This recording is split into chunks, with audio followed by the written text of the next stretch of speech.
बिस्मिल्लाहिर्रहमानिर्रहीम। मैं हूं जनरल अमजद शुएब और आप देख रहे हैं डीडीपी एनालिटिका। कुछ दिनों से बहस जारी थी सऊदी अरेबिया और पाकिस्तान के रिलेशनशिप पे, और पस मंज़र यही था कि हमारे वज़ीर ख़ारजा शाह महमूद कुरैशी साहब ने एक बयान दिया जो कि टेलीवाइज किया गया, टेलीविज़न पे उन्होंने बयान दिया, और उसमें कुछ उन्होंने इंडिकेशन ऐसे दी जैसे हम सऊदी अरेबिया से हट के, ओआईसी से हट के अपना एक कोई अलहदा ब्लॉक बनाने जा रहे हैं। ये उन्होंने एक अपने जहन की बात की, तजवीज़ के तौर पे बात की, लेकिन उसका इम्पेक्ट ये हुआ कि भारत को मौका मिल गया इस चीज़ को उछालने का। भारत तो हर वक्त इस मौके की ताक में रहता है कि कोई ऐसी बात हाथ आ जाए जहाँ से वो पाकिस्तान के ताल्लुकात मुख्तलिफ ममालिक से बिगाड़ सके, क्योंकि उसने तो डिक्लेयर किया हुआ है कि हमने पाकिस्तान को आइसोलेट करना है। वो कर नहीं सके, नाकाम बहुत हुए, लेकिन भरसूरत उनकी ख्वाहिश थी। और अब अगर आप खुद उनको कोई ऐसा मौका मुहैया कर दें तो वो लाजमी बात है कि उससे फ़ायदा उठाना चाहेंगे। और इसी तरह हमारे पाकिस्तान में भी हमारे नादान दोस्त, जिनकी इमरान खान से कोई दुश्मनी हो सकती है, लेकिन वो उस दुश्मनी की आड़ में अपने मुल्क का भी नुकसान करने को तैयार हो जाते हैं। चुनांचे बहुत सारी मुख्तलिफ़ किस्म की ये इसके ऊपर तहवीलें की गई, और उसके साथ साथ एक लिस्ट सी पब्लिश कर दी गई कि जनाब सऊदी अरेबिया आपको बहुत सारी डिमांड्स पेश कर रहा है। वो चाहते हैं कि शाह महमूद कुरैशी साहब इस्तीफ़ा दे दें। कोई कह रहा है कि जनाब ईरान के साथ कोई ताल्लुकात रखे हुए हैं, कोई कुछ, यानी जितने मुँह उतनी बातें, और पाकिस्तान पैसे वापस करे, पाकिस्तान को तेल नहीं देंगे। ये सारी चीज़ें, इसका कोई हकीकत से वास्ता नहीं था। सऊदी अरेबिया ने भी इसकी क्लैरिफिकेशन वगैरह दी, और पाकिस्तान में भी इस पर बहुत सारी बात हुई। अब बात यह है कि इसके साथ साथ और डेवलपमेंट्स हो रही थी। जब ये बात सामने आई कि हमारे chief of army staff general Qamar Javed Bajwa Saudi Arabia का दौरा कर रहे हैं, सरकारी दौरा कर रहे हैं, और उससे पहले सऊदी अरेबिया के एम्बेसडर जो इस्लामाबाद में है वो भी उनको मिल के गए, तो ये बात एकदम से फिर फैला दी गई कि जनाब ये डैमेज कंट्रोल करने जा रहे हैं, और इससे गालिबन शायद हुकूमत के लिए मुश्किलात हैं जो कमर जावेद बाजवा साहब हल करवाने जा रहे हैं। ये सारी बातें हवा में, जिनकी यानी कोई बुनियाद नहीं थी। पहली बात तो ये है कि जब आपके किसी मुल्क के साथ इतने देरीना रिलेशंस हों, ताल्लुकात हों आपके 1947 से लेके आज दिन तक के, तो उन ताल्लुकात में ऊंच नीच थोड़ी बहुत तो आई जाती है, कभी कुछ गलतफहमियाँ भी हो जाती हैं, लेकिन जहाँ इतने गहरे बरादराना ताल्लुकात हों तो वो वहाँ पे एक दूसरे की गलतफहमियाँ दूर करने का मौका भी मिलता है, और करनी चाहिए, बजाय इसके कि आप पब्लिक में आएँ। अब बात यह है कि ये समझने की जो बात है, जो ज़रूरी है, जो हमें जहन में रखना चाहिए, जिससे हम जनरल कमर जावेद बाजवा के दौरे के बारे में अपनी अंडरस्टैंडिंग बढ़ाने की कोशिश करेंगे, वो ये है कि सऊदी अरेबिया के साथ हमारे ताल्लुकात की बहुत सारी जहतें हैं, बहुत सारे उसके फेसेट्स हैं, बहुत सारे उसके नुकात हैं, लेकिन उनमें सबसे इम्पॉर्टेंट जो कोर फैक्टर है वो है आपकी सिक्योरिटी रिलेशनशिप। अब आप देखिए कि सिक्योरिटी रिलेशनशिप जो है वो कैसे बनी। हमारी सिक्योरिटी रिलेशनशिप सऊदी अरेबिया के साथ, कतर के साथ, यूएई के साथ, ये इन मुल्कों से काफ़ी पहले से मौजूद थी। हमने यूनाइटेड अरब एमिरेट की एयरफोर्स ट्रेन की, हमने कतर की आर्मी बनाई। कतर की आर्मी ना सिर्फ रिक्रूटमेंट बल्कि उनके कवायद ज़वाबित, उनके लोगों की ट्रेनिंग, और जो नए वो वेपन्स लेके आते थे उनके ऊपर उनकी ट्रेनिंग, 3 साल तक हमारे लोग वहाँ पे रहे, और उनकी आर्मी, नेवी, एयरफोर्स, तीनों चीज़ों को हमारे पाकिस्तानियों ने तैयार किया। इसी तरह आपको याद होगा और भी चीज़ों में हमने की बड़ी मदद की, जिसमें ख़ास तौर पे PIA ने ये जो इनकी यूए की एयरलाइन है वो उन्होंने एमिरेट वो उन्होंने बनाई, और बहुत सारे इन कामों में मदद की। अब बात यह कि सिक्योरिटी का इशू क्यों आया।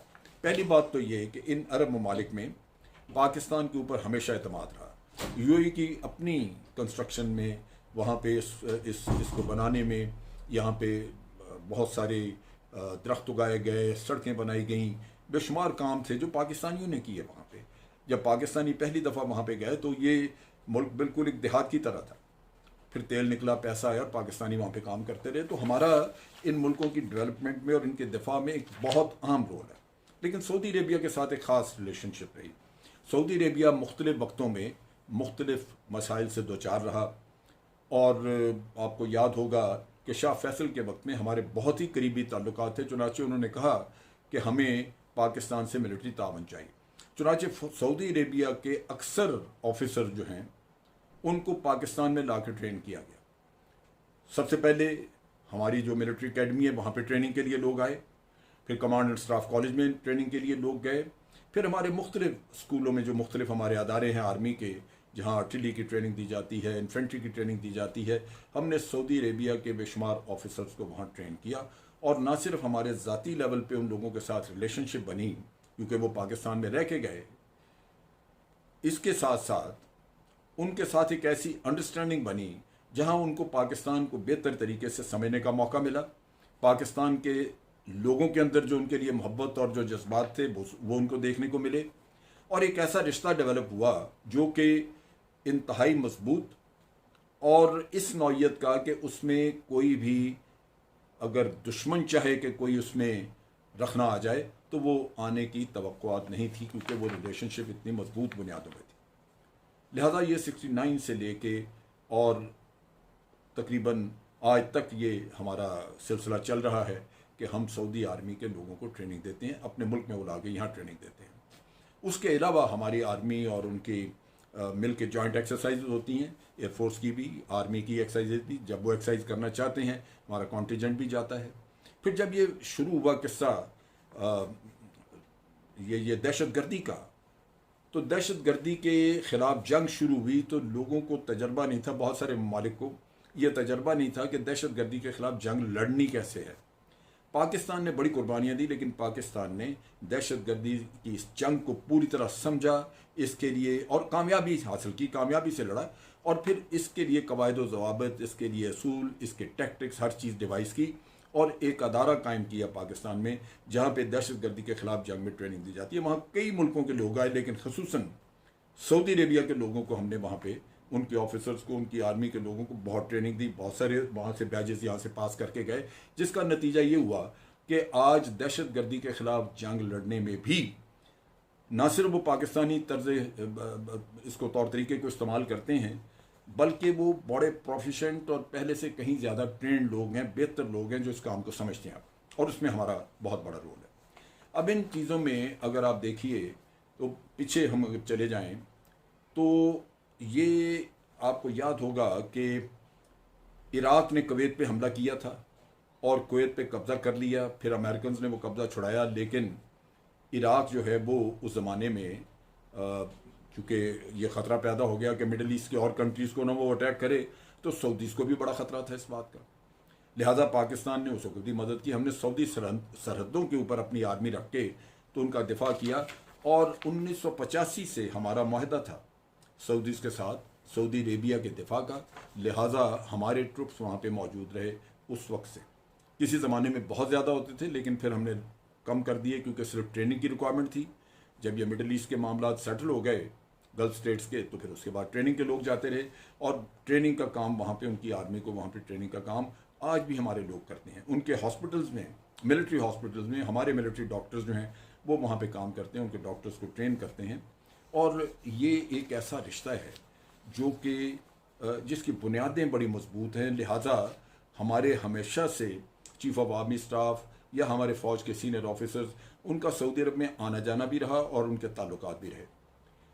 अब इसी दौरान आप देखिए, आप सोचिए कि ये जब दहशतगर्दी के ख़िलाफ़ जंग का किस्सा आया तो सऊदी अरेबिया ने ये फ़ैसला किया कि वो एक ऐसा अदारा बनाएं, एक ऐसा सेटअप बनाएं जिसमें मेंबरशिप तमाम मुसलमान मुल्कों को दी जाए, और उस मेंबरशिप के ज़रिए एक ऑर्गेनाइजेशन बन जाए जहाँ पे हम दहशतगर्दी के ख़िलाफ़ एक बड़ी मौसर किस्म की पॉलिसी बना सकें, मौसर किस्म का इंटेलिजेंस कलेक्शन का इंतज़ाम कर सकें, और बहुत ही मौसर किस्म की ट्रेनिंग हो, और उसके साथ साथ नैरेटिव्स हों जो कि आप मोटिवेशन के लिए लोगों में फैला सकें, और आवाम को दहशतगर्दी से, या उन लोगों को जो रेडिकलाइज होकर दहशतगर्दी की तरफ जाते हैं, उनको उससे दूर किया जाए। चुनाचे ये अदारे का जब ख्याल आया तो फिर उनकी नज़र पाकिस्तान की तरफ आई। चुनाचे जनरल राहील शरीफ को उन्होंने खुद रिक्वेस्ट की। ये रिक्वेस्ट प्राइम मिनिस्टर को की गई, नवाज शरीफ साहब को।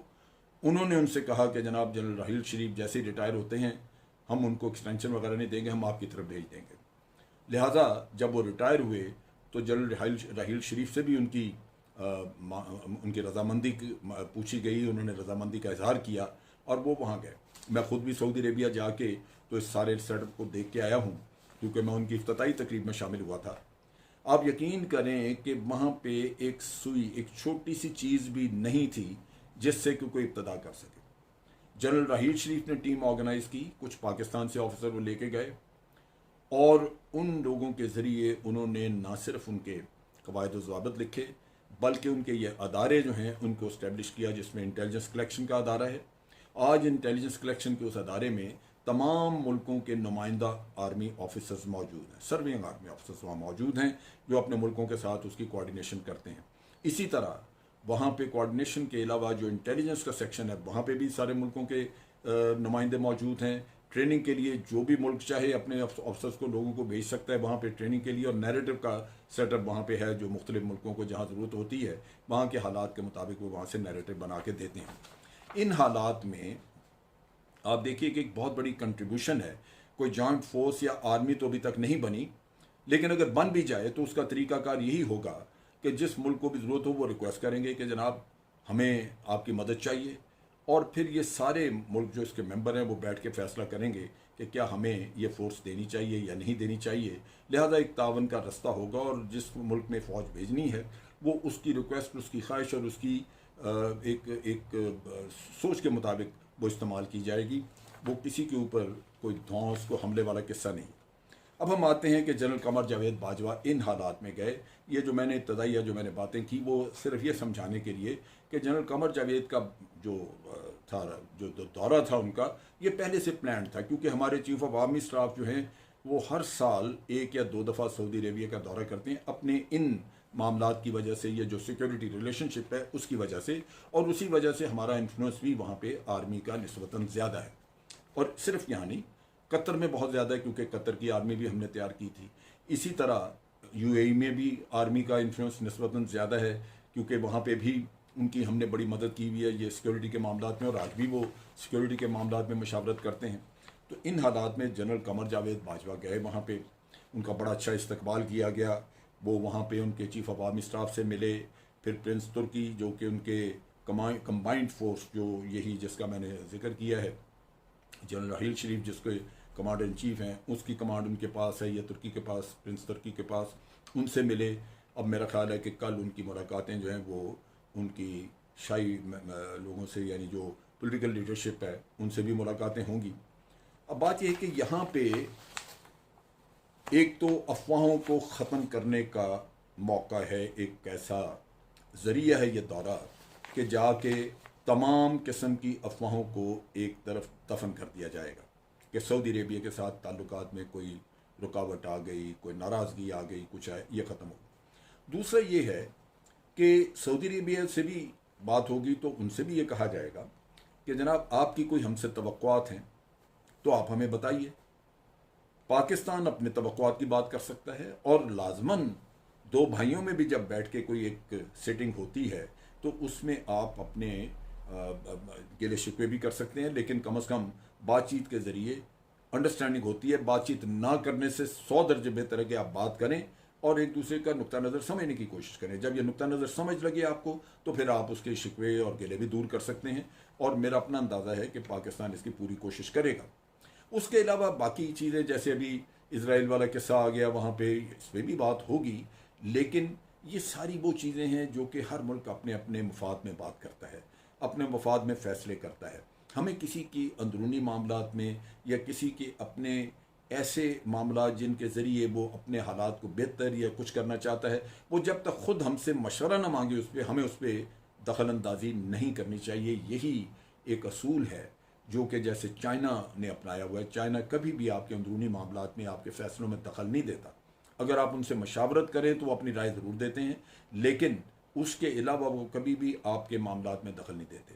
लिहाजा जनरल कमर जावेद बाजवा की मुकम्मल कोशिश ये होगी कि अगर कोई गलतफहमी है तो उसको दूर किया जाए, अगर कोई तवक्कुआत हैं तो उसके बारे में बात की जाए, अगर हमारी कोई शिकायत हो वो भी उनके नॉलेज में लाई जाए, लेकिन इस रिश्ते को, इस ताल्लुक़ को मजबूत किया जाए, पहले से बेहतर किया जाए और तावन बढ़ाया जाए। ये वो की है जिस हमें सऊदी अरेबिया की मुश्किलात भी समझनी चाहिए। तेल की मार्केट बहुत तबाह हुई है, उनके भी अपने माली मसाइल बहुत सारे इस पिछले 1-1.5 साल में पैदा हुए हैं।